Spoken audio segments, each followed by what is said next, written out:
ಎಲ್ಲವೂ ಕೊಡೋದು ಮಣ್ಣಿನಿಂದನೇ, ನಾವು ಆಹಾರ ತಗೊಳ್ಳೋದು ನಾವು ಮಣ್ಣಿನಿಂದನೇ. ಯಾರು ಏನೇ ಕೊಟ್ಟರು ನಡೆಯುತ್ತೆ, ರೈತ ಮಾತ್ರ ಅನ್ನ ಕೊಡಲಿಲ್ಲ ಅಂದ್ರೆ ನಡೆಯಲ್ಲ. ನಮ್ಮಲ್ಲಿ ಎಲ್ಲೋ ಅರಿವು ಕಡಿಮೆ ಆಗಿದೆ ಅಂತ ಒಂದು ಭಾವನೆ. ಈಗ ಏನು STP ವಾಟರ್ಗಳನ್ನ ಬಿಟ್ಟು, ನೀರನ್ನು ಬಿಟ್ಟು ಕೆರೆ ಕಟ್ಟೆಗಳನ್ನು ತುಂಬಿಸ್ತಾ ಇದ್ದಾರೆ.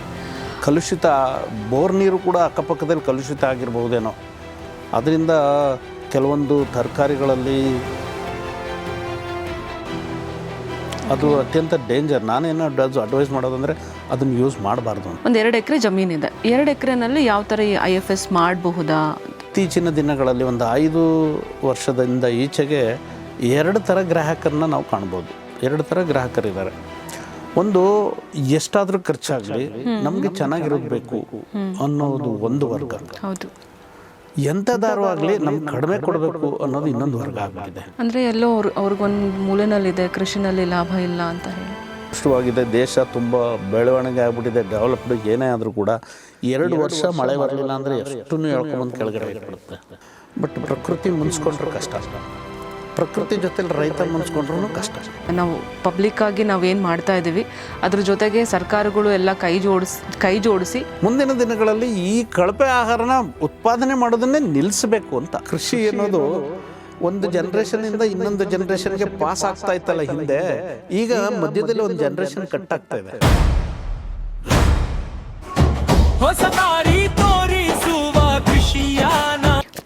ಈಗ ಒಂದು 2 ಎಕರೆ ಇದೆ. ಈಗ ರೈತರೆಲ್ಲ ನ್ಯೂಕ್ಲಿಯರ್ ಫ್ಯಾಮಿಲಿ ಆಗಿರೋದ್ರಿಂದ ಫ್ರಾಗ್ಮೆಂಟೆಡ್ ಲ್ಯಾಂಡ್ಸ್ ಅಂತ ಅಂದ್ಕೊಳ್ಳೋಣ ಸರ್. ಒಂದು 2 ಎಕರೆ ಜಮೀನಿದೆ, 2 ಎಕರೆನಲ್ಲಿ ಯಾವ ಥರ ಈ IFS ಮಾಡಬಹುದಾ? ಖಂಡಿತವಾಗಿ ಮಾಡ್ಬೋದು. ಈಗ ನಮಗೆ ಇನ್ನೇನು ಬೇಡ, IFS ಅಂತಂದರೆ ಉಳೋ ದನಗಳು ಬೇಕಾಗಿಲ್ಲ ಅಂತಲೇ ಇಟ್ಕೊಳ್ಳೋಣ. ಹಾಲು ಕರಿಯೋ ಹಸುಗಳನ್ನ ಇಟ್ಕೋಬೋದಲ್ಲ, ಹಾಲು ಕರಿಯೋ ಹಸುಗಳು ಇಟ್ಕೋಬೋದು. 2 ಎಕರೆಗೆ 2 ದನಗಳು ಬೇಡ, 1 ದನ ಸಾಕ್ರಿ, 1 ಹಸು ಸಾಕಿ, 1-2 ಕುರಿಗಳು ಸಾಕಿ. ಆಡುಗಳು ಬೇಡ, ಸೊಪ್ಪು ತಿನ್ಬೇಕು ಅದಕ್ಕೆ. ಕುರಿಗಳು ಸಾಕ್ಬೋದು. ಕುರಿ ಹುಲ್ಲು ತಿಂದು ಬೆಳೆಯುತ್ತೆ. ಅದಕ್ಕೊಂದು 10% ಅಂದರೆ ಒಂದು 80 ಗುಂಟೆಲಿ 8ರಿಂದ 10 ಗುಂಟೆ ನೇಪಿಯರ್ ಕಡ್ಡಿ ಇದೆ. ನಾವು ಅದನ್ನು ನಾವೇನು ಮಾಡ್ತಾಯಿದ್ದೀವಿ, ಹಸುಗಳು ಪಾಲಿನ ಹುಲ್ಲನ್ನು ನಾವೇ ತಿನ್ನೋಕ್ಕೆ ಶುರು ಮಾಡಿಬಿಟ್ಟಿದ್ದೀವಿ. ಅಂದರೆ ಇದು ನೀವು ಹೇಳ್ದಂಗೆ ಕಾಂಟ್ರವರ್ಸಿ ಖಂಡಿತ ಆಗುತ್ತೆ ಸರ್. ಹೇಗೆ? ಇಲ್ಲ, ಅದಾಗಿರೋದೇ ಹಾಗೆ. ಹೇಗೆ ನಾವು ಹೇಗೆ ತಿಂತಾ ಇದ್ದೀವಿ ಆ ಹುಲ್ಲನ್ನು ಅಂತ. ಅಂದರೆ ಆ ಜಾಗನ ನಾವು ಬೆಳೆ ಬೆಳೀಲಿಕ್ಕೆ ಉಪಯೋಗಿಸ್ಕೊಬಿಡ್ತಾ ಇದ್ದೀವಿ ಅಂತ. ಕರೆಕ್ಟ್. ಆ ಬೆಳೆ ಬೆಳೀಲಿಕ್ಕೆ ಉಪಯೋಗಿಸ್ಕೊತಾ ಇದ್ದೀವಿ ಅದನ್ನ. ಅಂದರೆ ನಾವು ರಾಸುಗಳಿಗೆ ಮೇವಿಗಾಗಿ ಒಂದಷ್ಟು ಜಾಗ ಬಿಡ್ತಾ ಇಲ್ಲ, ಅದನ್ನು ಉಪಯೋಗಿಸ್ಕೊಂಡು ಆ ಎಡ್ಜ್ಗೆಲ್ಲ ನಾವು ಬೇರೆ ಏನೇನೋ ಹಾಕ್ಕೊಂಡು ದನಗಳಿಗೆ ಟೋಟಲಿ ಏನೂ ಇರಬಾರ್ದಲ್ಲಿ. ದನ ಸಾಕೋದು ಕಷ್ಟ ಆಗುತ್ತೆ. ಆಗ ನಾವು ಏನು ಮಾಡ್ತೀವಿ, ದನಗಳಿಗೆ ಹುಲ್ಲು ಹುಡ್ಕೊಂಡು ಹೋಗ್ತೀವಿ, ಬೇರೆ ಕಡೆಯಿಂದ ತೊಗೊಂಡು ಹೋಗ್ತಾ ಇರ್ತೀವಿ. ಭತ್ತದ ಹುಲ್ಲು ಓಕೆ, ಭತ್ತದ ಹುಲ್ಲು ಅಷ್ಟೇ ಸಾಕಾಗೋದಿಲ್ಲ. ಸೊ ಹಾಗಾಗಿ ನಾವು ಇಷ್ಟು ಜಾಗನ ಅವಕ್ಕೆ ಮೀಸಲಿಡಬೇಕು. IFS ಮಾಡಬೇಕು ಅಂದರೆ ಅದು ಬೇಕು. ನಾವು ಹಿಂದೆ ಜನಗಳು ಹಳ್ಳಿ ಜೀವನದ ಚೆನ್ನಾಗಿತ್ತು. ಅವಾಗ ಮೀನು, ಹೊಳೆಯಲ್ಲಿ ನೀರು ಕಡಿಮೆ ಆಗ್ತಿದ್ದಾಗೆ ಮೀನು ಹಿಡಿಯೋರು. ನಮ್ಮದು ಕಮಾಂಡ್ ಏರಿಯಾದಲ್ಲಿ ಏಡಿಕಾಯಿಗಳು ಸಿಗ್ತಿದ್ವು. ಈಗ ಎಲ್ಲಿ ಸಿಗ್ತವೆ? ನಾವು ಯಾವಾಗ ಫರ್ಟಿಲೈಸರ್ಸು ಮತ್ತು ಔಷಧಿಗಳನ್ನ ಸಿಂಪಡಣೆ ಮಾಡೋಕ್ಕೆ ಶುರು ಮಾಡಿದ್ವಿ, ಆ ಏಡಿಗಳಿಲ್ಲ. ಈಗ ಸಣ್ಣ ಸಣ್ಣ ಇವಾಗ ಭತ್ತದ ಗದ್ದೆನಲ್ಲೆಲ್ಲ ನಾವು ನಡ್ಕೊಂಡು ಹೋಗಬೇಕಾದ್ರೆ ನಾವು ಸುಮ್ಮನೆ ಹಂಗೆ ಕಾಲಿಟ್ಟಿದ್ರು ಬಂದು ಖಾಲಿ ಹಿಂಗೆ. ಹೌದು, ಬದುಗಳ ಮೇಲೆ ಇರೋದು. ನೀನು ನಡ್ಕೊಂಡು ಹೋಗ್ತಿದ್ದಾಗೆ ದಾರಿ ಬಿಟ್ಕೊಂಡು ಎಲ್ಲ ಒಳಗೋಗ್ತಿದ್ವು. ಸಾವಿಲ್ಲ ಈಗ. ಯಾತಕ್ಕಿಲ್ಲ? ಇದಕ್ಕಿಲ್ಲ. ಓಕೆ. ಅಂದರೆ ನೀವೊಂದು ನನಗೆ ಇವಾಗ ಸರ್ ಪ್ರಶ್ನೆಗಳು ಒಂದು ದೊಡ್ಡ ಪುಟನೇ ಓಪನ್ ಮಾಡಿದ್ರಿ ಅಂತ ನಂಗೆ ಅನಿಸುತ್ತೆ. ಮೋಸ್ಟ್ಲಿ ಈ ಒಂದು ಪ್ರಶ್ನೆ ನಾವು ಡಿಸ್ಕಷನಲ್ಲಿ ಇರಲಿಲ್ಲ ಸರ್. IFS ಬಗ್ಗೆ ನೀವು ಹೇಳಿದ್ರೆ ಅದು ನಿಜವಾಗ್ಲೂ ಒಂದು ಒಳ್ಳೆ ಮಾಡೆಲ್. ಅದ್ರ ಬಗ್ಗೆ ಒಂದು ಸ್ವಲ್ಪ ಡೀಟೇಲಾಗಿ ಒಂದು 5 ಮಿನಿಟ್ಸ್ ಹೇಳೋದಾದರೆ, ಒಂದು ಹೈನುಗಾರಿಕೆ ಮಾಡಿ ಅಂತ ಹೇಳಿದ್ರೆ, ಕುರಿ ಸಾಕಿ, ಕೋಳಿ ಸಾಕಿ ಅಂತೆಲ್ಲ ಹೇಳಿದ್ರೆ, ಜೊತೆಗೆ ಎಡ್ಜಲ್ಲೂ ಏನೋ ಹಾಕ್ಬೋದು ಅಂತಲೂ ಹೇಳಿದ್ರೆ, ಅದ್ರ ಬಗ್ಗೆ ಸ್ವಲ್ಪ ತಿಳಿಸೋಕ್ಕಾಗತ್ತಾ ಸರ್? Why not? ನಾನು ಹೇಳೋದು ಇಷ್ಟೇ. ನಿಮಗೆ 1/2 ಎಕರೆ ಜಮೀನಿದ್ರೆ 1 ಕುರಿ ಸಾಕ್ಬೋದು. ನೀನು ಬೆಳೆನೂ ಬೆಳ್ಕೊ, ಕುರಿನೂ ಸಾಕ್ಬೋದು. ಅಲ್ಲಿತ್ತು ಹಿಂದೆ ನಾನು ನೋಡಿರೋ ಜಾಗ, ನಾನಂತೂ ನೋಡಿದ್ದೀನಿ. ಅವನು ಜಮೀನಿಗೆ ಹೋಗ್ತಾ ಇದ್ದಾನೆ ಅಂದರೆ ಕುರಿ ಹಿಂದೆ ಹೋಗೋದು. ಆ ದೃಶ್ಯಗಳು ನನಗೆ ಇನ್ನೂ ಕಣ್ಣು ಕಟ್ಟದಾಗಿದ್ದಾವೆ. ಸೊ ಹಾಗೆ ಮತ್ತು ಇನ್ನೊಂದು ನಿಮಗೆ ಗೊತ್ತಿರಬೇಕು, ಈ ಬಳ್ಳಾರಿ ಮತ್ತು ಈ ಕಡೆಯಲ್ಲಿ ಗುಂಪಲ್ಲಿ ಕುರಿಗಳು ಸಾಕ್ತಾರೆ, ಕುರಿ ಮಂದೆಗಳು. ಅವ್ರು ಏನು ಮಾಡ್ತಾರೆ, ಅವರು ಮಳೆಗಾಲದಲ್ಲಿ ಅಲ್ಲಿ ಸ್ವಲ್ಪ ಅವ್ರಿಗೆ ಮೇವುಗಳು ಸಿಗ್ತಿತ್ತು, ಮಳೆಗಾಲದಲ್ಲಿ ಆಗ್ತಿತ್ತು. ಮಳೆಗಾಲ ಅಲ್ಲದೆ ಬೇಸಿಗೆ ಕಾಲ ಶುರುವಾಯಿತು ಅಥವಾ ಮಳೆಗಾಲದ ಕಳೆದ ಮೇಲೆ ಅಲ್ಲಿ ಮೇವಿನ ಕೊರತೆ ಆಗ್ತಿತ್ತು. ಅದಕ್ಕೆ ಅವನ್ನೆಲ್ಲ ಕಮಾಂಡ್ ಏರಿಯಾಗೆ ಕರ್ಕೊಂಬರೋರು, ಹೊಡ್ಕೊಂಡು ಬರೋರು ಪ್ರತಿದಿನ ಒಂದೊಂದು ಹಳ್ಳಿನಲ್ಲಿ. ಮತ್ತು ಅಲ್ಲಿಗೆ ಬಂದರೆ ಜಮೀನಿರೋರು ಏನು ಮಾಡ್ತಿದ್ರು, ಅವ್ರನ್ನ ಕರೆದು ನಮ್ಮ ಜಮೀನಿನಲ್ಲಿ ಇಷ್ಟು ದಿನ ಕುರಿಗಳನ್ನ ಕೆಡವಬೇಕು ರಾತ್ರಿ. ಬೆಳಿಗ್ಗೆಲ್ಲ ಸುತ್ತ ಮೇಯ್ಕೊಂಬರೋವು, ರಾತ್ರಿ ತಂದು ಅಲ್ಲಿ ಕೆಡಬೋದು. ಮತ್ತು ಅವು ಯಾವ್ದಾದ್ರು ಜಮೀನಿಗೆ ಮೇಯಕ್ಕೆ ಹೋಗ್ತವೆ ಅಂದರೆ ಯಾರೂ ಬೇಡ ಅಂತಿರಲಿಲ್ಲ. ಸೊ ಅಲ್ಲಿ ಕೆಡ್ಬೋದು. ಅದು ಖಂಡಿತವಾಗಿ ಅದು ಫಲವತ್ತತೆ ಆಗ್ತಿತ್ತು. ಈ ರೀತಿಯಾಗೂ ನಡೀತು. ಮತ್ತು ಅವರೆಲ್ಲ ಕುರಿಗಳಿಗೆ ಗೊಬ್ಬರಗಳು ಮಾರೋರು. ಅವ್ರು ಕುರಿ ಕೆಡಬೇಕಂದ್ರೆ ಅವ್ರಿಗೆ ದುಡ್ಡು ಕೊಡಬೇಕು. ಮತ್ತು ಅವ್ರಿಗೆ ಅವಾಗೆಲ್ಲ ಸ್ವಲ್ಪ ದುಡ್ಡಿಗಿಂತ ಜಾಸ್ತಿ ಊಟಕ್ಕೆ ಏನು ಪಡಿತರ ಕೊಡಬೇಕು, ಅದನ್ನು ಕೊಡೋರು ಅವ್ರಿಗೆ. ಮತ್ತು ಮೇಲಷ್ಟು ದುಡ್ಡು ಅವ್ರಿಗೆ ಅದರಿಂದ ಕುರಿ ಮೇಯಿಸ್ಕೊಂಡಾಗೂ ಆಗ್ತಿತ್ತು, ಲಾಭವೂ ಆಗ್ತಿತ್ತು ಅವ್ರಿಗೆ. ಸೊ ಈ ಥರ ಎಲ್ಲ ಮಾಡೋರು. ಅದು ಎಲ್ಲ ಈಗಿಲ್ಲ. ಮತ್ತು ಈಗೇನಾಗಿದೆ, ಮಳೆಗಾಲ ನಿಂತ ಮೇಲೆ ಅದು ಫ್ಯಾಲೋ ಬಿಡೋದಂತೂ ಇಲ್ಲ. ಈಗ ನೀರಾವರಿ ವ್ಯವಸ್ಥೆ ಮಾಡ್ಕೋತಾರೆ. ಒಂದು ಬೋರ್ ಇರ್ತದೆ ಅಥವಾ ಒಂದು ಪಾಂಡ್ ಇರ್ತದೆ, ಅದರಿಂದ ತೊಗೊಂಡು ನಾವು ಬೇರೆ ಏನೋ ಒಂದು ಬೆಳೆ ಮಾಡ್ತೀವಿ. ವರ್ಷ ಪೂರ್ತಿ ಬೆಳೆ ಇರುವಂಥ ಸಮಯದಲ್ಲಿ ಈ ರಾಸುಗಳಿಗೆ ಅಥವಾ ನಮಗೆ ಗೊಬ್ಬರ ಅಂತ ಏನು ಕೊಡ್ತಾವಲ್ಲ, ಆ ಪ್ರಾಣಿಗಳಿಗೆ ಊಟ ಇಲ್ದಂಗೆ ಆಗಿದೆ. ಅದಕ್ಕೆ ನಾವು ಆ ಒಂದಷ್ಟು ಮೀಸಲಿಡಬೇಕು ಅನ್ನೋದು ಅದನ್ನು ನಾನು. ಸರ್, ಇದೊಂದು ಸರ್ಕಲ್ ಹೇಗಿದೆ ಅಂತಂದರೆ, ನೀವು ಹೇಳ್ದಂಗೆ ಅದಕ್ಕೆ ಬೇಕಾಗಿರುವಂತಹ ಜಾಗನ ನಾವು ಬೆಳೆ ಬೆಳಿಲಿಕ್ಕೆ ಯೂಸ್ ಮಾಡ್ಕೋತಿದ್ದೀವಿ ಅಂತ ಹೇಳಿದ್ರೆ, ಈಗ ಲಿಂಕ್ ಹೆಂಗಾಗಿದೆ ಅಂತಂದರೆ, ನಾವು ಅದರಿಂದ ಮೇವಿನ ಕಾಸ್ಟ್ ಜಾಸ್ತಿ ಆಗಿದೆ, ಫೀಡ್ಗಳು ಹೊರಗಡೆಯಿಂದ ತರಬೇಕು, ಅದ್ರ ಕಾಸ್ಟ್ ಜಾಸ್ತಿ ಆಗಿದೆ ಅಂತ ಹೇಳಿ ಹೈನುಗಾರಿಕೆ ಏನಿದೆ ಪ್ರತಿ ಹಳ್ಳಿನಲ್ಲೂ ಕೂಡ ಅದು ಕ್ಷೀಣಿಸೋಗಿದೆ. ಅವಾಗಿದ್ದಿದ್ದು ಹೈನುಗಾರಿಕೆ, ಅವಾಗಿದ್ದಿದ್ದು ಅಷ್ಟು, ಇವಾಗ ಒಂದು 50 ಹಸು ಇರ್ತಿತ್ತು ಅಂದರೆ ಇವಾಗ 50 ಹಸುನಲ್ಲಿ 1 ಹಸು ಸಾಕೋದು ಕೂಡ ಒಂದು ಕಷ್ಟ ಅನ್ನೋ ಒಂದು ಪರಿಸ್ಥಿತಿಗೆ ಬಂದಿದ್ದಾರೆ ರೈತರು. ಅಂದರೆ ಇದೊಂದು ದೊಡ್ಡ ಟಾಪಿಕ್ ನನ್ನ ಪ್ರಕಾರ. ಅದನ್ನು ನಾವು ನೆಕ್ಸ್ಟ್ ಮಾತಾಡ್ಬೋದು ಅಂತ ಅನಿಸುತ್ತೆ. ಬಟ್ ನಮಗೆ ಸಾವಯವ ಬೇಕು ಅಂತಂದರೆ ನಾವು ಹಸುಗಳನ್ನ ಸಾಕೋದು ಒಂದು ಅರ್ಥದಲ್ಲಿ. ಮತ್ತು ನೀವು ಇನ್ನೊಂದು ಹೇಳಿದ್ರಿ ವೇಸ್ಟ್ ಡಿಕಂಪೋಸರ್ನ ಬಳಸಿ ಅಂತ, ಅದಕ್ಕೆ ಹಸುಗಳ ಅವಶ್ಯಕತೆ ಇಲ್ಲ.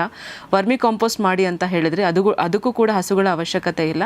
ಅಂದರೆ ಅಟ್ಲೀಸ್ಟ್ ಒಂದಲ್ಲ ಅಂದರೆ ಇನ್ನೊಂದಾದರೂ ನಮಗೆ ಒಂದು ರೆಡಿ ಫುಡ್ಡು ಸಿಗೋ ಥರ ಮಾಡ್ಕೋಬೇಕು ಅಂತ ನೀವು ಈ ಪಾಡ್ಕಾಸ್ಟ್ ಮುಖಾಂತರ ರೈತರಿಗೆ ಹೇಳ್ತಿದ್ದೀರಾ. ಖಂಡಿತವಾಗಿ. ನೀವು ಇನ್ನೊಂದು ಎರೆಹುಳುಗಳಿಗೆ ನಾವು ಇದ್ರದ್ದು ಅವಶ್ಯಕತೆ ಇಲ್ಲ ಅಂತ ಹೇಳಕ್ಕೆ ಬರೋದಿಲ್ಲ. ಯಾಕೆಂದರೆ ಎರೆಹುಳುಗಳು ಸಗಣಿಯಲ್ಲಿ ತುಂಬ ಆ್ಯಕ್ಟಿವ್ ಆಗಿರ್ತವೆ, ಸಗಣಿ ರಿಕ್ವೈರ್ಮೆಂಟ್ ಇದೆ. ಮತ್ತು ಎಷ್ಟು ದಿನ ನಾವು ಅದನ್ನೇ ರಿವಾಲ್ವಿಂಗ್ ಮಾಡ್ಕೊಂಡು ಹೋಗೋದು ಅಂದರೆ, ಗಿಡ ಅಲ್ಲಿ ಹುಲ್ಲು ಬೆಳೀತೆ ಅದನ್ನು ಕಟ್ ಮಾಡೋದು, ಮತ್ತೆ ಹುಲ್ಲು ಬೆಳೀತೆ ಕಟ್ ಮಾಡೋದು, ಅದು over A period of time ನಿಮ್ಗೆ ಹೊರಗಡೆಯಿಂದ ನೀವು ಫಲವತ್ತತೆ ತಂದು ಹಾಕಲಿಲ್ಲ ಅಂದರೆ ಅದು ಕ್ಷೀಣಿಸುತ್ತೆ. ಅದುವೇ ಯಾಕೆ ಅಂತ ಹೇಳ್ತೀನಿ. ಕೃಷಿಯಲ್ಲಿ ಎಲ್ಲವನ್ನು ಅಂದರೆ, ಕೃಷಿಯಲ್ಲಿ ನಾವೇನೋ ಒಂದು ಒಕ್ಕಣೆ ಮಾಡ್ತೀವಿ ಅಂದರೆ, ಹಾರ್ವೆಸ್ಟ್ ಮಾಡ್ತೀವಿ ಅಂದರೆ ಅರ್ಥ ಏನು, ಅಲ್ಲಿಯ ಫಲವತ್ತತೆನ ನಾವು ಹೊರಗೆ ತಗೋತಾ ಇದ್ದೀವಿ ಅಂತ ಅರ್ಥ. ನಾವು ಏನೇ ಅದನ್ನು ಹಾರ್ವೆಸ್ಟ್ ಮಾಡ್ಕೊಂಬಂದು ಮಾರಾಟ ಮಾಡ್ತೀವಿ, ಊಟ ಮಾಡ್ತೀವಿ, ಎಲ್ಲವೂ ಸರಿ. ಬಟ್ ನಾವು ಅದರ ಅರ್ಥ ಏನು ಅಂತಂದರೆ, we are harvesting the fertility of the land. So ಅದಕ್ಕೆ ಆಲ್ಟರ್ನೇಟಿವ್ ಕೊಡಲೇಬೇಕಲ್ಲ. ಅಂದರೆ ನಾವು ಇವಾಗ ಒಂದು ಬೆಳೆಯನ್ನು ಬೆಳೀತಾ ಇದ್ದೀವಿ ಅಂತಂದರೆ, ಆ ಬೆಳೆಯನ್ನು ಹೊರಗಡೆ ತೆಗ್ದಿದ್ದೀವಿ ಅಂತಂದರೆ ಫಲವತ್ತತೆನೂ ಕೂಡ ಹೊರಗಡೆ ತೆಗ್ದಿರ್ತೀವಿ. ಖಂಡಿತವಾಗಿ. ಅದನ್ನು ಇನ್ನೂ ಹೇಳಬೇಕು ಅಂತಂದರೆ, ಸಾವಯವವಾಗಿ ಹೇಳಬೇಕು ಅಂದರೆ ಮಣ್ಣಿಂದ ಕಾಯ ಎಲ್ಲವೂ ಬರೋದು ಅಲ್ಲಿಂದನೇ. ನಾವು ತೊಗೊಂಡು ಹೋಗ್ತಾ ಇರ್ತೀವಿ, ಅದಕ್ಕೇನು ಕೊಡೋದಿಲ್ಲ ಅಂತಂದರೆ ಆಲ್ಟರ್ನೇಟಿವ್ ಆಗಿ ಕೊಡಲೇಬೇಕು. ತೆಂಗಿನಕಾಯಿ ಹಾರ್ವೆಸ್ಟ್ ಮಾಡ್ಕೋತೀವಿ, ತೊಗೊಂಡು ಹೋಗ್ತೀವಿ. ತೆಂಗಿನಕಾಯಿ ಕರ್ಟ ಏನು ಮಾಡ್ತೀವಿ, ಸುಡ್ತೀವಿ. ಚಕ್ರೆ ಏನು ಮಾಡ್ತೀವಿ, ಅದನ್ನು ಹಾಗೆ ಯೂಸ್ ಮಾಡ್ತಾಯಿದ್ದೀವಿ. ಈಗ ಚಕ್ರೆಯನ್ನು ಅದನ್ನು ಪುಡಿ ಮಾಡಿ ನಾವು ಸಾಯಿಲೆಸ್ ಕಲ್ಚರ್ಗೆ ಯೂಸ್ ಮಾಡ್ತಾಯಿದ್ದೀವಿ. Okay, it is not first of all ಅದು ಒಳ್ಳೆ ಗೊಬ್ಬರ ಅಲ್ಲ. ಚಕ್ರೆ ಲಿಗ್ನಿನ್ ಇರುತ್ತೆ, ಅದರಿಂದ ಸ್ವಲ್ಪ ಅದನ್ನು ವಾಶ್ ಮಾಡಬೇಕು, ಅದೆಲ್ಲ ಇದೆ. ಸೊ ಹಾಗಾಗಿ ಅದು ಅಲ್ಲಿಗೆ ರೀಪ್ಲೇಸ್ ಮಾಡೋಕ್ಕಾಗಲ್ಲ. ಕಾಯಿ ಉಪಯೋಗಿಸ್ತೀವಿ, ಎಣ್ಣೆ ತೆಗಿತೀವಿ, ಎಕ್ಸ್ಪೋರ್ಟ್ ಮಾಡ್ತೀವಿ, ಬಟ್ ಅಲ್ಲಿಗೆ ಹೋಗ್ಬೇಕಲ್ಲ ಅದು. ಅಷ್ಟು ನ್ಯೂಟ್ರಿಯೆಂಟ್ಸ್ ತೆಗ್ದಿದ್ದೀವಲ್ಲ ಅಲ್ಲಿ, ಮತ್ತೆ ವಾಪಸ್ ಹೋಗಬೇಕಲ್ಲ. ಓಕೆ. ಸೊ ಅದನ್ನು ಹೋಗಿ ಕಳಿಸ್ಬೇಕು. ಅದಕ್ಕೇನಾಗಿದೆ, ಈಸಿ ಮೂವ್ಮೆಂಟ್ ಅಂದರೆ, ಈಸಿ ಮೆಥಡ್ ಅಂದರೆ ಫರ್ಟಿಲೈಸರು. ಗೊಬ್ಬರ ಅಂದರೆ ಮೂಟೆ ಗೊಬ್ಬರ ತೊಗೊಂಡು ಹೋಗಿ ಹಾಕೋದು, ಫರ್ಟಿಲೈಸರ್ ಹಾಕ್ಬಿಡೋದು. ನಮ್ಗೆ ಅದಕ್ಕೆ ಹಾಕಬೇಕು, ಆ ಫಲವತ್ತತೆ ಬೇಕು, ಇಮ್ಮಿಡಿಯೇಟಾಗಿ ಬರೋದು ಅಂದ್ರೆ ಅದೇ. ಆ್ಯಂಡ್ ಮೋರ್ ಓವರ್, ಈಗ ತಲೆನೋವು ಬಂದರೆ ಒಂದು ಮಾತ್ರೆ ತೊಗೊಂಡ್ರೆ ತಲೆನೋವು ಹೋಗುತ್ತೆ. ಹಾಗೆ ಅದು ಡಿಫಿಷಿಯನ್ಸಿ ಕಾಣಿಸುತ್ತೆ, ಫರ್ಟಿಲೈಸರ್ ಹಾಕಿದರೆ ಇಮಿಡಿಯೇಟ್ ಮಾಯ. ನಾವು ಗೊಬ್ಬರ, ಸಾವಯವ ಗೊಬ್ಬರದಿಂದ ಆ ಮಣ್ಣಿನ ಫಲವತ್ತತೆನ ಇಳಿದಂಗೆ ನೋಡ್ಕೋತಾ ಬಂದರೆ ಆ ಸಿಂಪ್ಟಮ್ಸೇ ಬರೋಲ್ಲ ಅದಕ್ಕೆ. ಓಕೆ. ಅದು ಬರೋದೇ ಇಲ್ಲ. ಮತ್ತು ಮಣ್ಣು ಅತ್ಯಂತ ಶಕ್ತಿಯುತವಾಗಿರ್ತದೆ. ಅಲ್ಲಿ ಬೆಳೆಯುವಂಥ ಬೆಳೆಗಳು ಕೂಡ ದೃಢವಾಗಿರ್ತವೆ. ಅವಕ್ಕೆ ಕಾಯಿಲೆಗಳದ್ದು, ಕೀಟಗಳದ್ದು ಬಾಧೆಗಳು ಒಂದು 60-70% ಕಡಿಮೆನೇ ಇರ್ತದೆ. ತಡ್ಕೊಳ್ಳೋ ಶಕ್ತಿನೂ ಇರ್ತದೆ, ಟಾಲರೆನ್ಸ್ ಇರ್ತದೆ, ರೋಗ ನಿರೋಧಕ ಶಕ್ತಿ ಬರ್ತದೆ. ಈಗ ಉದಾಹರಣೆಗೆ ಕೋವಿಡಲ್ಲಿ ಯಾರು ಸತ್ತರು? ಯಾರಿಗೆ ಇಮ್ಯುನಿಟಿ ಪವರ್ ಇರಲಿಲ್ಲ ಅವರು ಸತ್ತರು. ರೋಗ ನಿರೋಧಕ ಶಕ್ತಿ ಕಡಿಮೆ ಇರೋರನ್ನೇ. ಅದು ಇಂಡೈರೆಕ್ಟಾಗಿ ಹೇಳೋದಾದರೆ, ಬೀದಿಲಿ ಬಿದ್ದಿದ್ದವ್ರು ಒಬ್ಬರು ಸಾಯಲಿಲ್ಲ, ಭಿಕ್ಷುಕರು ಯಾರೂ ಸಾಯಲಿಲ್ಲ, ಸತ್ತವರೆಲ್ಲ ದೊಡ್ಡವರೇ. ಯಾರಿಗೆ ಹೊಸದೊಂದು ಬಂದಾಗ ಅದನ್ನು ಹೆದರಿಸೋ ಶಕ್ತಿ ಇಲ್ವೋ ಆ ಬಾಡಿಗೆ, ಆ ಮಟ್ಟಕ್ಕೆ ನಾವು ಇಟ್ಟಿಲ್ವೋ, ಆಗ ಆಟೋಮೆಟಿಕ್ಕಾಗಿ ಸಕೊಂಬಾಗೇ ಆಗ್ತಾರೆ. ಅಂದರೆ ನಾವು ಸರೆಂಡರ್ ಆಗಬೇಕು ಅದಕ್ಕೆ. ಸೊ ಅದಕ್ಕೆ ನಾವು ಮಣ್ಣನ್ನು ಮೊದಲು ಗಟ್ಟಿ ಮಾಡಬೇಕು. ನಂತರದ ದಿನಗಳಲ್ಲಿ ಅದರಿಂದ ನಾವು ಏನಾದರೂ ಬೇಡಲಿಕ್ಕೆ ಅನುಕೂಲ ಆಗುತ್ತೆ. ಮಣ್ಣು ಈಗ ಒಂದು ಬಿಲ್ಡಿಂಗ್ ಕಟ್ಟಲಿಕ್ಕೆ ಮಣ್ಣಿನ ರಚನೆ ನೋಡ್ತೀವಿ. ಇದು ಎಷ್ಟು ಆಳದಿಂದ ನಾವು ಇದನ್ನ ಎತ್ತಬೇಕು, ಪಿಲ್ಲರ್ನ ಎತ್ತಬೇಕು ಅಂತ ಇಂಜಿನಿಯರ್ ಟೆಸ್ಟ್ ಮಾಡಿ ಇದರದ್ದು ಗಟ್ಟಿತನ ಎಲ್ಲಿ ಸಿಗುತ್ತೆ ಅಲ್ಲಿ ಆಳದವರಿಂದ ಎತ್ತಾರೆ. ಯಾಕೆ? ಬಿಲ್ಡಿಂಗು ದೃಢವಾಗಿರಲಿ ಅಂತ. ಇದೇ ಟೆಕ್ನಿಕ್ಕು ಮಣ್ಣಿಗೂ ಅಷ್ಟೇ ಅಪ್ಲೈ ಮಾಡಬೇಕು ನಾವು. ಸೊ ಹೀಗಾಗಿ ಕ್ರಾಪ್ ಪ್ಲ್ಯಾನಿಂಗ್ ಬಗ್ಗೆ ಜನಗಳು ಈ ರೀತಿ ನಾವು ಇಟ್ಕೋಬೇಕು. ಈಗ ಸೊಪ್ಪು ಬೆಳೀತಾರೆ ಅಂತ ಇಟ್ಕೊಳ್ಳಿ, ಅರ್ವೆ, ಅಮರಾಂತಸ್ ಅಂತಾನೆ. ಅಮರಾಂತಸ್ಸು ಸ್ವಲ್ಪ ನೀರನ್ನ ಕಡಿಮೆ ಯೂಸ್ ಮಾಡುತ್ತೆ.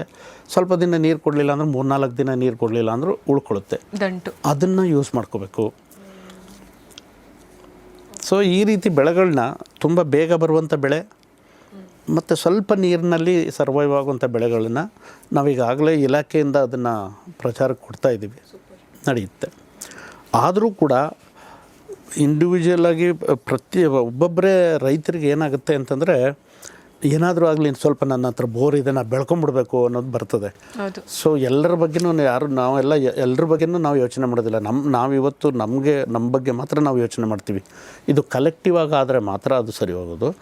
ಇದು ಮುಂದಿನ ದಿನಗಳಲ್ಲಿ ಅನಿವಾರ್ಯವಾಗಿ ಬರಬಹುದೇನೋ. ಅನಿವಾರ್ಯತೆ ಬಂದರೆ ಮಾತ್ರ, ಅವಶ್ಯಕತೆ ಮತ್ತು ಅನಿವಾರ್ಯತೆ ಇದ್ರೇ ಹೊಸದಾಗಿ ಏನಾದರೂ ಕಂಡುಹಿಡಿಯೋಕೆ ಹೋಗೋದು. Necessity is the mother of invention ಅಂತ. ಅದು ಬರಲಿಲ್ಲ ಅಂತಂದರೆ ಅದು ಹೋಗೋದಿಲ್ಲ. ಇನ್ನು ಎಷ್ಟು ವರ್ಷ ಹೋದರೂ ಹೀಗೆ ಆಗುತ್ತೆ. ಓಕೆ.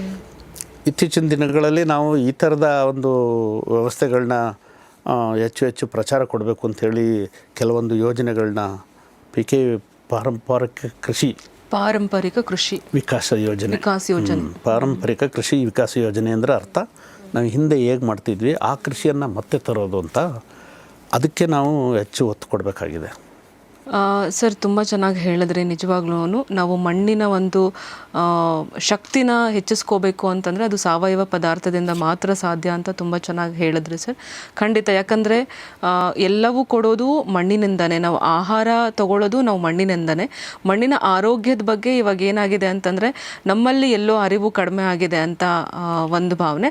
ಮತ್ತು ಅರಿವಿದ್ರೂ ಕೂಡ ಅದು ಸಾಕಾಗ್ತಿಲ್ಲ. ನಾವೇನು ಹೊರಗಡೆಯಿಂದ ಕೊಡ್ತಾ ಇದ್ದೀವಿ ಅದು ಮಣ್ಣಿಗೆ ಸಾಕಾಗ್ತಿಲ್ಲ.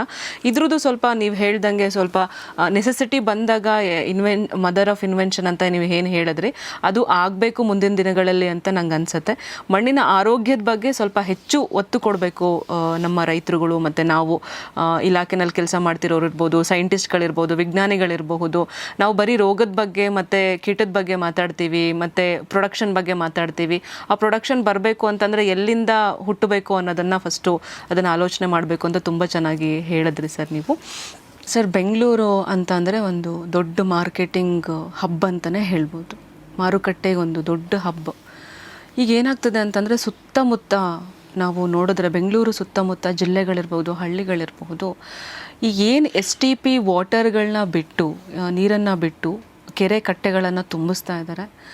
ಅದರಿಂದ ಭೂಮಿಯ ಆರೋಗ್ಯ ಒಂದು ಜೊತೆನಲ್ಲಿ ಇಟ್ಕೊಂಡು ಬೆಳೆಗಳು ಯಾವ ಥರ ಇರುತ್ತೆ ಅಂದರೆ ಈಗ ಮಾರುಕಟ್ಟೆಗೆ ಏನು ಬರ್ತಿದೆ ಸುತ್ತಮುತ್ತದಿಂದ ಬರುವಂತಹ ಬೆಂಗಳೂರು ಮಾರುಕಟ್ಟೆನಲ್ಲಿ ಏನಾಗ್ತದೆ ತುಂಬ ಆರ್ಟಿಕಲ್ಸಲ್ಲಿ ನಾವು ಓದಿರೋದು ವೆಜಿಟೇಬಲ್ಸಲ್ಲಿ ನಾವು ಹೆವಿ ಮೆಟಲ್ಸ್ನ ನೋಡ್ತಾ ಇದ್ದೀವಿ ಅಂತ ಹೇಳ್ಬಿಟ್ಟು ಇದ್ರ ಬಗ್ಗೆ ಒಂದು ರೈತರಿಗೆ ಅವೇರ್ನೆಸ್ ಇರಬಹುದು ಅಥವಾ ಇದರಿಂದ ಏನಾದರೂ ಬೆಳೆಗಳಿಗೆ ಹಾನಿ ಆಗುತ್ತಾ ಅಥವಾ ಮನುಷ್ಯರಿಗೆ ಹಾನಿ ಆಗುತ್ತಾ ಅನ್ನೋದೊಂದು ಸ್ವಲ್ಪ ತಿಳಿಸ್ಕೊಡಿ ಸರ್.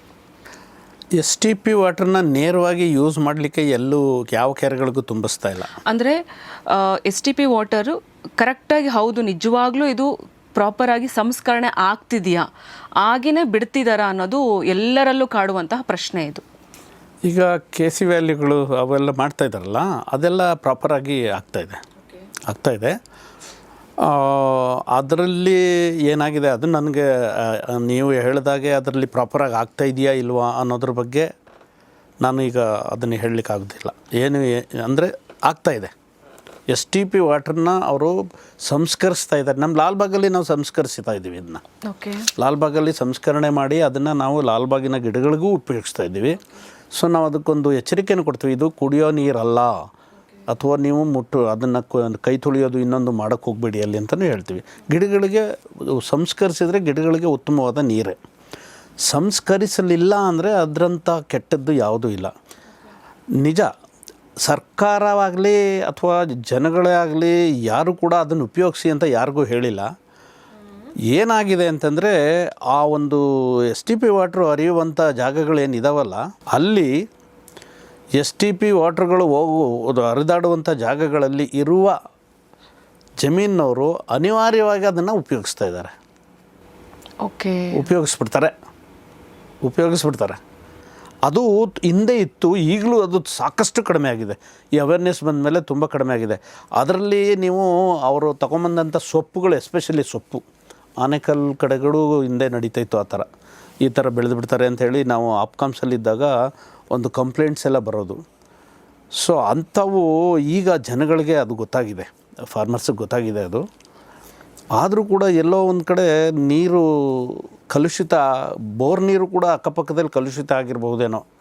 ಅದರಿಂದ ಕೆಲವೊಂದು ತರಕಾರಿಗಳಲ್ಲಿ, ಸೊಪ್ಪುಗಳಲ್ಲಿ ಹೆವಿ ಮೆಟಲ್ ಕಂಡಿದ್ದು ನಿಜ. ಅದು ಅತ್ಯಂತ ಡೇಂಜರ್. ನಾನೇನು ಅಡ್ವೈಸ್ ಮಾಡೋದಂದರೆ ಅದನ್ನು ಯೂಸ್ ಮಾಡಬಾರ್ದು ಅದನ್ನು. ಅದರಲ್ಲಿ ತುಂಬ ಹೆವಿ ಮೆಟಲ್ಸ್ ಇರುತ್ತೆ. ಅವು ಬೆಳೆಗಳಿಗೂ ತುಂಬ ದಿನ ಅದನ್ನು ಯೂಸ್ ಮಾಡ್ತಾ ಬಂದರೆ ಆ ಭೂಮಿಗೂ ಒಳ್ಳೆಯದಲ್ಲ.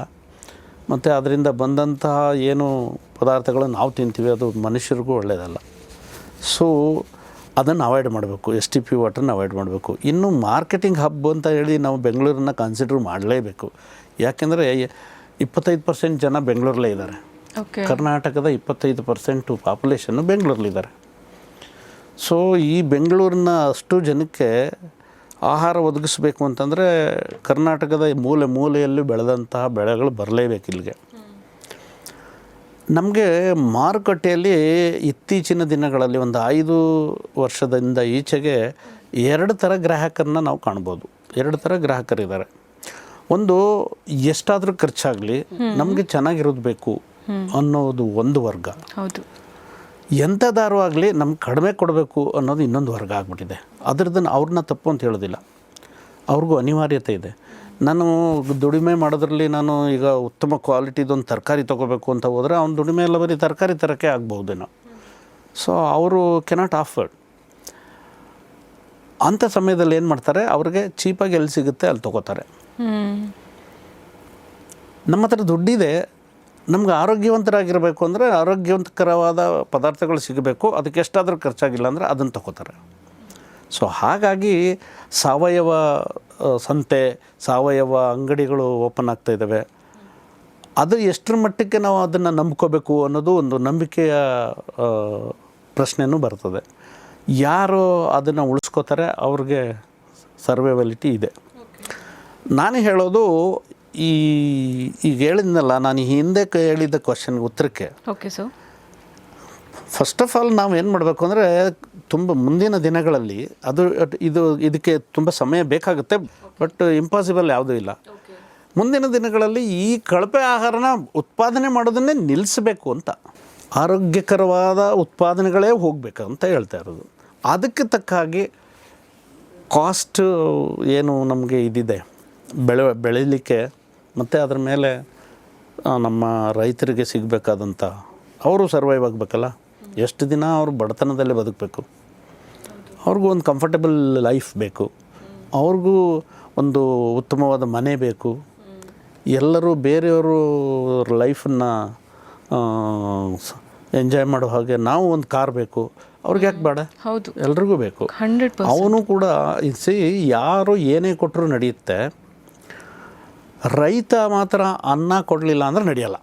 ನೀವು ಎಷ್ಟಾದರೂ ಉತ್ಪಾದನೆ ಮಾಡ್ಕೊಳ್ಳಿ, ದೇಶ ಎಷ್ಟು ಉತ್ಕೃಷ್ಟವಾಗಿದೆ, ದೇಶ ತುಂಬ ಬೆಳವಣಿಗೆ ಆಗಿಬಿಟ್ಟಿದೆ, ಡೆವಲಪ್ಡ್ ಏನೇ ಆದರೂ ಕೂಡ 2 ವರ್ಷ ಮಳೆ ಬರಲಿಲ್ಲ ಅಂದರೆ ಎಷ್ಟನ್ನು ಎಳ್ಕೊಂಬಂದು ಕೆಳಗಡೆ ಇಟ್ಬಿಡುತ್ತೆ. ಇವತ್ತೊಂದು ದಿನ ಆಹಾರನ ನಾವು ಸ್ಟೋರ್ ಮಾಡ್ಕೋತೀವಿ, ಆ ಕೆಪಾಸಿಟಿ ಇದೆ, ನಡೆಯುತ್ತೆ. ಬಟ್ ಪ್ರಕೃತಿ ಮುನ್ಸ್ಕೊಂಡ್ರೆ ಕಷ್ಟ, ಪ್ರಕೃತಿ ಜೊತೆಲಿ ರೈತ ಮುನ್ಸ್ಕೊಂಡ್ರೂ ಕಷ್ಟ. ಓಕೆ, ರೈತರು ಮುನ್ಸ್ಕೋಬಾರ್ದು.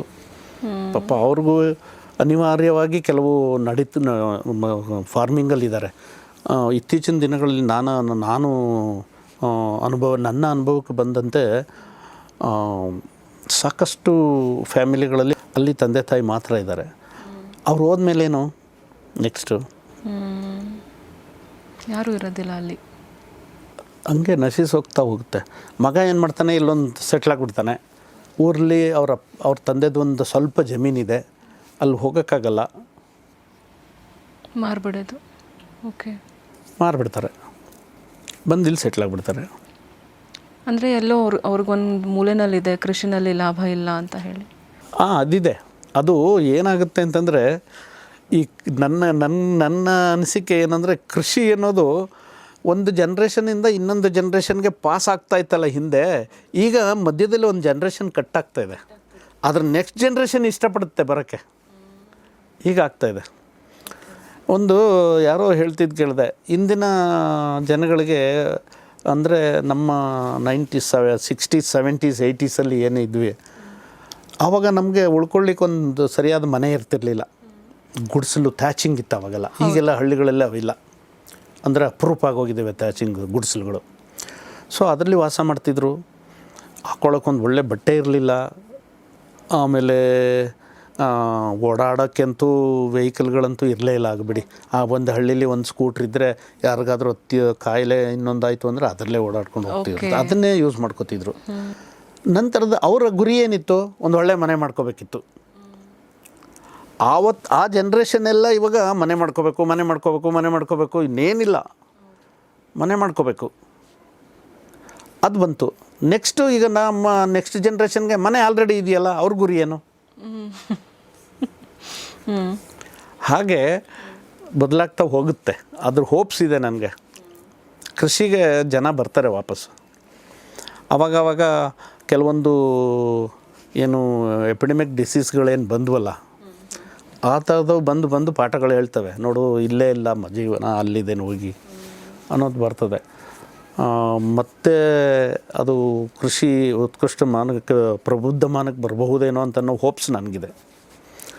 ಆ್ಯಂಡ್ ನಾನಂತೂ ಅದನ್ನು ಮಾಡಬೇಕು, ಕಂಟಿನ್ಯೂ ಮಾಡಬೇಕು ಅನ್ನೋ ಆಸೆ ನನಗಿದೆ. ಸೊ ಅದನ್ನು ನಾನು ಎಲ್ರಿಗೂ ಹೇಳ್ತೀನಿ, ಆಯಿತು 60 ವರ್ಷದವರೆಗೂ ಕೆಲಸ ಮಾಡೋ ಅಗತ್ಯ ಇಲ್ಲ, ಮಧ್ಯೆ ಎಲ್ಲಾದರೂ ನಿಮಗೆ ಸಾಕು ಅನಿಸಿದ್ರೆ ಅಲ್ಲಿ ಹೋಗ್ಬಿಡೋಣ, ಮಾಡೋಣ ಅನಿಸುತ್ತೆ. ಅದನ್ನೇ ಅಡ್ವೈಸ್ ಮಾಡ್ತೀನಿ. ಇದು ಹೆಚ್ಚಿನ ಜನರು ಕೃಷಿ ಅಂದರೆ ಎಲ್ಲರೂ ಅಂದರೆ ನಮಗೆ ಕೃಷಿಯಲ್ಲಿ ಒಂದು ಪ್ರಾಬ್ಲಮ್ ಏನಾಗ್ತಾಯಿದೆ ಅಂದರೆ, ಹೆಚ್ಚು ಹಿಡುವಳಿ ಹೊಂದಿರುವಂಥವ್ರಿಗೆ ಸಂಪೂರ್ಣವಾಗಿ ಕೃಷಿ ಮಾಡೋದು ಕಷ್ಟ ಆಗ್ತಾಯಿದೆ, ಲೇಬರ್ ಪ್ರಾಬ್ಲಮ್ ಅಂತ. ಸೊ ಹಾಗಾಗಿ ಕೃಷಿಯಲ್ಲಿ ಹೋಪ್ಸ್ ಇದೆ, ತೊಂದರೆ ಇಲ್ಲ. ಮತ್ತು ನಾವು ಮತ್ತೆ ಪಾರಂಪರಿಕವಾಗಿ ಹೋಗಬೇಕು. STP ವಾಟ್ರನ್ನ ಉಪಯೋಗಿಸುವಂಥ ಅವಶ್ಯಕತೆ ಇಲ್ಲ. ಮತ್ತು ನಮ್ಮ ಇವು ಕೂಡ ಅದನ್ನು ಸಂಸ್ಕರಿಸಿ ಕೊಡಬೇಕು. ಅದನ್ನು ಪೋಲ್ ಮಾಡದೆ ಸಂಸ್ಕರಿಸಿ ಕೊಡಬಹುದು. ಮತ್ತು ಅದಕ್ಕೆ ಟ್ರೀಟ್ಮೆಂಟ್ ಇದೆ. ಅದರಿಂದ ಬರುವಂಥ ಡ್ರೈ ಮ್ಯಾಟ್ರ್ ಏನಿದೆಯಲ್ಲ, ಅದಕ್ಕೂ ಟ್ರೀಟ್ಮೆಂಟ್ ಇದೆ. ಅದನ್ನು ಗೊಬ್ಬರವಾಗಿ ಯೂಸ್ ಮಾಡ್ಬೋದು, ವಿತ್ ಪ್ರಾಪರ್ ಟ್ರೀಟ್ಮೆಂಟು ಮಾಡ್ಕೋಬೋದು ಅದನ್ನ. ಬಟ್ ಆ್ಯಸ್ ಇಟ್ ಈಸ್ ಹಾಗೇನೆ ಉಪಯೋಗಿಸ್ಬಾರ್ದು. ಉಪಯೋಗಿಸಿದ್ರೆ ನಾವು ಬೆಳೆದು ಬೇರೆಯವ್ರಿಗೆ ತಿನ್ನೋರಿಗೆ ಮಾಡೋದು ಮೋಸ ಆಗ್ತದೆ. ಅದು ಸರ್ ಅಂದರೆ ಇದು ಈ ಟಾಪಿಕ್ ಒಂದು ದೊಡ್ಡ ಟಾಪಿಕ್ ಅಂತಲೇ ಅನ್ಕೊತೀನಿ ನಾನು. ಯಾಕಂದರೆ STP ವಾಟರ್ ಅಂತ ಟಚ್ ಮಾಡಿದ್ರೆ ತುಂಬ ಕಾಂಟ್ರವರ್ಷಿಯಲ್ ಕೂಡ ಆಗತ್ತದು. ಯಾಕೆ ನಾನು ಇದನ್ನು ಹೇಳ್ತಾ ಇದ್ದೀನಿ ಅಂತಂದರೆ ನಮ್ಮ ಆನೇಕಲ್ ಭಾಗದಲ್ಲೆಲ್ಲ ಎಲ್ಲ ಭಾಗದಲ್ಲೂ ಈ STP ವಾಟರ್ನ ಯೂಸ್ ಮಾಡ್ತಿದ್ದಾರೆ. ಎಸ್ಪೆಷಲಿ ಹೇಳಬೇಕಂದ್ರೆ 85% ಆಫ್ ದ ಫಾರ್ಮರ್ಸು ಆನೇಕಲ್ಲಲ್ಲಿ ಫ್ಲವರ್ಸ್ ಬೆಳೀತಿರೋದ್ರಿಂದ ನಾವು ಸ್ವಲ್ಪ ಸೇಫ್ ಆಗಿದ್ದೀವಿ ಅಂತ ಹೇಳಬಹುದು. ಈಗ ತರಕಾರಿ ಏನೆಲ್ಲ ಬೆಳೀತಾ ಇದ್ದಾರೆ, ನಾವು ಹೋಗಿ ಪರ್ಟಿಕ್ಯುಲರ್ಲಿ ಆ ಡಿಸೀಸ್ ಏನಕ್ಕೆ ಬಂದಿದೆ ಅಂತ ಗೊತ್ತೇ ಆಗಲ್ಲ. ಯಾಕಂದರೆ ಅದು ಬಂದಿರೋದು ಸ್ಟ್ರೆಸ್ಸಿಂದ ಬಂದಿರುತ್ತೆ. ಅದೆಲ್ಲ ನೋಡಿದಾಗ ನಾವು ವಾಟರ್ TDSನ ಚೆಕ್ ಮಾಡಿದಾಗ 1500 1800 ಈ ಥರ ಬಂದಿದೆ ಸರ್. ಇದಕ್ಕೆ ತಾವು ಯಾಕಂದರೆ ಸರ್ಕಾರದಲ್ಲಿರೋದ್ರಿಂದ ನಮ್ಮ ಒಂದು ಕೋರಿಕೆ ಏನಂತಂದರೆ ಇದು ರೈತರು ಸಫರ್ ಆಗ್ತಿದ್ದಾರೆ, ಜೊತೆಗೆ ಗ್ರಾಹಕರಿಗೆ ಇದು ಜಾಸ್ತಿ ಪೆಟ್ಟು ಹೊಡಿತಿದೆ. ನಾವು ತೊಗೊಂಡು ಹೋಗಿ ಬಳಸುವಂತಹ ತರಕಾರಿಗಳಲ್ಲಿ ಅರ್ಧ ನಾವೇನು ತಿಂತಿದ್ದೀವಿ ಅದು ನಿಧಾನಗತಿನಲ್ಲಿ, ಕೆಲವ್ರು ಹೇಳ್ತಾರೆ ಕೆಮಿಕಲ್ಸ್ ಕೂಡ ಇರುತ್ತೆ ಅಂತ ಹೇಳಿ. ಕೆಮಿಕಲ್ಸ್ ಇರುತ್ತೆ ನಿಜ, ಆಫ್ಕೋರ್ಸ್ ರೆಸಿಡ್ಯೂ ಕೂಡ ಇರುತ್ತೆ. ಆದರೆ ನನ್ನ ಪ್ರಕಾರ ಏನಂತಂದರೆ ರೆಸಿಡ್ಯೂ ಜೊತೆಗೆ ಈ ಒಂದು ಹೆವಿ ಮೆಟಲ್ಸ್ ಕೂಡ ಸೇರಿಕೊಂಡಿದೆ ಈ STP ವಾಟರ್ನ ಬಳಸಿ ಮಾಡ್ತಾ ಇರೋದು. ಅಂದರೆ ನಾವು ಎಲ್ಲಿಗೆ ಹೋಗಬೇಕು ಅಂತಲೇ ಗೊತ್ತಿಲ್ಲ ಸರ್, ಏನನ್ನು ತಿನ್ನಬೇಕು ಅಂತಲೇ ನಮಗೆ ಒಂಥರ ಕನ್ಫ್ಯೂಷನ್ ಥರ ಆಗೋಗ್ಬಿಟ್ಟಿದೆ. ಅದಕ್ಕೆ ನೀವು ಈ ಉತ್ತರನೂ ಹೇಳಿದ್ರಿ ಮೊದಲನೇ ಕ್ವಶನಲ್ಲಿ, ಸಾವಯವ ಪದಾರ್ಥನ ಜಾಸ್ತಿ ಬಳಸಿ ಅಂತ ಹೇಳಿದ್ರೆ ನೀವು. So okay sir. ಇಲ್ಲ, ಇದನ್ನು ನಾವು ಅಡ್ವೈಸರಿನೇ ಮಾಡಬೇಕು, ರೈತರಿಗೆ ಹೇಳಬೇಕು ಈ ಥರ ಮಾಡಬಾರ್ದು. ಮತ್ತು ಅವ್ರಿಗೆ ಆಲ್ಟರ್ನೇಟಿವ್ ಆಗಿ ವಾಟರ್ ಸೋರ್ಸಸ್ ಕೊಟ್ಬಿಟ್ರೆ ಅವರು ಅದನ್ನೇ ಯೂಸ್ ಮಾಡ್ತಾರೆ. ಕೆರೆನಲ್ಲಿ ಸರ್ ಇದು ಈಗ ಕೆರೆಗಳು ಮಳೆ ಬಂದಾಗ ಕೆರೆಗಳು ತುಂಬ್ತವೆ, ಆವಾಗ ಇದು ಹೋಗಿ ಸೇರುತ್ತೆ. ಬೆಂಗಳೂರಿನಲ್ಲಿ ಸಾಮಾನ್ಯವಾಗಿ ಕೆರೆಗಳನ್ನ ಆ ರೀತಿ ಆಗೋಗಿತ್ತು ಸರ್. ಸೇರುತ್ತೆ ಅನ್ನೋದಕ್ಕಿಂತ ಫೋರ್ಸ್ಫುಲ್ಲಿ ಬಿಡ್ತಿದ್ದಾರೆ ಅನ್ನೋದು ಕೂಡ ಒಂದು ಕಡೆ ವಾದ ಇದೆ. ಫೋರ್ಸ್ಫುಲ್ಲಿ ಅಂತಲ್ಲ, ಅದನ್ನು ಡೈವರ್ಟ್ ಮಾಡಿಲ್ಲ. ಅದು ಇತ್ತೀಚೆಗೆ ಒಂದೊಂದೇ ಕೆರೆಗಳನ್ನ ಆ STP ವಾಟ್ರಿಂದ ಕೆರೆಗಳನ್ನು ರಕ್ಷಣೆ ಮಾಡಲಿಕ್ಕೆ ಅದನ್ನು ಡೈವರ್ಟ್ ಮಾಡ್ತಾ ಇದ್ದಾರೆ. ನನಗೆ ಗಮನದಲ್ಲಿದೆ, ಅದು ಮಾಡ್ತಾ ಇದ್ದಾರೆ. ಆ ಕೆರೆಗಳನ್ನು ಎಲ್ಲ ಕೆರೆಗಳನ್ನು ಹಾಗೆ ಮಾಡಿಬಿಟ್ರೆ, ಡೈವರ್ಟ್ ಮಾಡಿಬಿಟ್ರೆ ಸರಿ ಹೋಗ್ತದೆ. STPನ ಕೆರೆಗಳಿಗೆ ಹೋಗ್ದಂಗೆ ಡೈವರ್ಟ್ ಮಾಡಿದರೆ ಸರಿ ಹೋಗ್ತದೆ. ಓಕೆ, ಮುಂದಿನ ದಿನಗಳಲ್ಲಿ ಅದರದ್ದು ಪ್ರಾಬ್ಲಮ್ ಕಡಿಮೆ ಆಗಬಹುದು. ಈಗ ಹೆಬ್ಬಾಳ ಕೆರೆನೇ ಇತ್ತು. ಹೆಬ್ಬಾಳ ಕೆರೆಯಲ್ಲಿ ಆವಾಗ ನಾವೆಲ್ಲ ಓದಬೇಕಾದ್ರೆ ಭತ್ತ ಬೆಳೀತಿದ್ವಿ ಅಲ್ಲಿ. ಈಗ ಆವಾಗ ನಂತರದ ದಿನಗಳಲ್ಲಿ ಅಲ್ಲಿ ಜಮೀನಿಗೆ ಹೋಗಿ ಬಂದರೆ ಇಸುಬುಗಳು ಕಚ್ತಿದ್ವು, ತುಂಬ ತೊಂದರೆ ಆಗ್ತಿತ್ತು ಕಾಲುಗಳಿಗೆಲ್ಲ. ನಾವು ಭತ್ತ ಬೆಳೀಲಿಕ್ಕೆ ಹೋದಾಗ, ಯಾಕೆಂತಂದರೆ ನಾವು ಕೃಷಿಯಲ್ಲಿ ಓದಬೇಕಾದ್ರೆ ಅದೊಂದು ಭತ್ತ ಬೆಳಿಬೇಕಾದದ್ದು ಒಂದು ಕೋರ್ಸೇ ನಮಗೆ. ಆ ನೀರಿಗೆ ಇಳಿದ್ರೆ, ಆ ಮಣ್ಣಿಗೆ ಇಳಿದ್ರೆ ಕಚ್ತಿದ್ವು. ಅಂದರೆ ಕಾಲೆಲ್ಲ ಸ್ವಲ್ಪ ಇದು ಬರೋದು, ಓಕೆ, ಇಸುಬುಗಳು ಅಂತ ಹೇಳಿ ಕಚ್ತಿದ್ವು. ನಂತರ ಅದು ಸ್ವಲ್ಪ ಡಿಟಿರಿಯರೇಟ್ ಆಗಿ ಅಲ್ಲಿ ಯೂಸ್ ಮಾಡೋದೇ, ಆ ನೀರು ಯೂಸ್ ಮಾಡಿ ಬೆಳೆ ಬೆಳೆಯೋದನ್ನೇ ನಿಲ್ಲಿಸ್ಬಿಟ್ರು. ಆಮೇಲೆ ಸರ್ಕಾರ ಏನು ಮಾಡ್ತು, ಅದನ್ನು ಡೈವರ್ಟ್ ಮಾಡಿಬಿಡ್ತು. STP ನೀರು ಅದರೊಳಗೆ ಹೋಗಿದಾಗ ಡೈವರ್ಟ್ ಮಾಡಿ ಈಗ ಓಕೆ. ಓಕೆ, ನಿಮಗೆ ದಾಲ್ ಸರೋವರ ಇದರಲ್ಲಿ ಮಾಡ್ತಾರೆ ಶ್ರೀನಗರದಲ್ಲಿ, ಆ ರೀತಿ ಆಗಿದ್ರೆ ಸರಿ ಹೋಗುತ್ತೆ. ಸೊ ಆಯಾ ಲೊಕ್ಯಾಲಿಟಿ ಕೆರೆಗಳನ್ನ ಜನಗಳೇ ಒಂದು ಗುಂಪು ಮಾಡಿ ಆ ರೀತಿ ನೋಡಿಕೊಂಡ್ರೆ ಇನ್ನೂ ಚೆನ್ನಾಗಿರ್ತದೆ ಅಂತ ನನಗನ್ಸಿಕೆ. ಅಂದರೆ ಇದು ನಾವು ಪಬ್ಲಿಕ್ಕಾಗಿ ನಾವೇನು ಮಾಡ್ತಾ ಇದ್ದೀವಿ, ಅದ್ರ ಜೊತೆಗೆ ಸರ್ಕಾರಗಳು ಎಲ್ಲ ಕೈ ಜೋಡಿಸಿ ಮುಂದಿನ ದಿನಗಳಲ್ಲಿ ಇದಾಗತ್ತೆ ಅಂತ ಒಂದು ಭರವಸೆ ಕೊಡ್ತಾರೆ. ಸರ್ಕಾರಕ್ಕೆ ಅವರು ಕೈ ಜೋಡಿಸ್ಬೇಕು. ಓಕೆ, ಸರ್ಕಾರ ಮಾಡ್ತಾ ಇದೆ, ಸರ್ಕಾರಕ್ಕೆ ಅವ್ರು ಕೈ ಜೋಡಿಸ್ಬೇಕು.